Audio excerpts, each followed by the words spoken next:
अस्सलाम वालेकुम रहमतुल्लाहि व बरकातहू। जनाब भाई तीन जानवरों की लाट लेंदे वीडियो दे नाल अपना वीडियो स्किप न करिया कि तुहानू अच्छी तरह इन्फॉर्मेशन हो सी। ते पहले नंबर ते माशाल्लाह बकरा भी खा रहा है, नागरा डब्बे दे विच और खूबसूरत माशाल्लाह चीज़ ने। उम्र बिराज दी सिर्फ 7 महीने, कोई गलत बयान नहीं करनी जी 8 महीने 9 महीने 10 महीने नहीं बिरा 7 महीने माशाल्लाह उम्र ही ने। और वाइट अख दे विच और चंगी वेल च दोम भी वेखदे पे ने, बिल्कुल तीर वाली कर सीधी।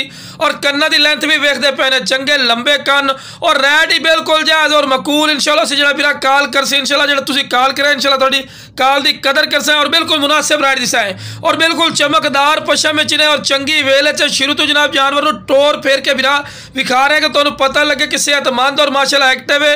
चारा वगैरह भी खा रही है, हर पॉइंट वालू माशाल्लाह ए+ ने। मोटे पैरों के ने, वेल भी चेक कर सकते, चंगी लंबी वेल और लंबी गर्दन के ने। और कन्ना की लेंथ भी चेक करते पे ने, चंगे लंबे कन और खावण का शदादा ही ने बिरा।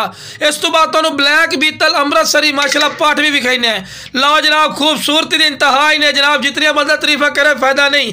चीज थोड़ी अख के सामने माशाल्लाह डबल हड्डी के ने। उम्र सिर्फ 6 महीने, कोई गलत बयान नहीं करनी जी 9 महीने 10 महीने नहीं बिरा 6 महीने उम्र ही ने।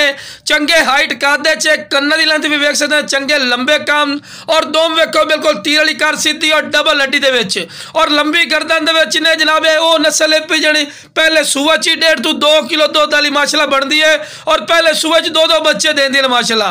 प्योर ब्लैक बीतल अमृतसरी ने माशाल्लाह, खूबसूरती थोड़ी अख के सामने ही ने और माशाल्लाह क्वालिटी वाली चीज़ है। रैट बिल्कुल मकूल और जायज़ मुनासिब हो सी, कोई नजायज़ रैट नहीं करना। इंशाल्लाह तुसी कॉल करनी है और तुसी खुद ही आखो कि फौजी भाई थोड़े रैट बिल्कुल मकूल और जायज़ मुनासिब हैं। तो चारा खवा के विखा रहे बिरा कि तुहानू पता लगे कि सेहतमंद और माशाल्लाह एक्टिव चीज़ है। और सेहतमंद जानवर चारा खमदा जनाब, बीमार जानवर नहीं खमदा। तो पैर बनने क्योंकि बिरा तुहानू वीडियो बना के विखावनी होंदी है, इस गल्लों पैर बनने क्योंकि एक्टिव और तेज माशाल्लाह बहुत ज्यादा होंगे, इस गल्लों पैर बनने पाते हैं। तो लो जनाब खूबसूरती तो खूबसूरती जनाब, ये भी जनाब 6 महीने की कन्फर्म उम्र है, लेकिन हैं 6 to 7 महीने, लेकिन 6 महीने कन्फर्म। कन्ना की लेंथ भी वेख सकते, चंगे लंबे कान हैं और चंगी वेल च और मोटे पैरों के और लंबी गर्दन के भी जनाब वाइट अख दे ने जनाब।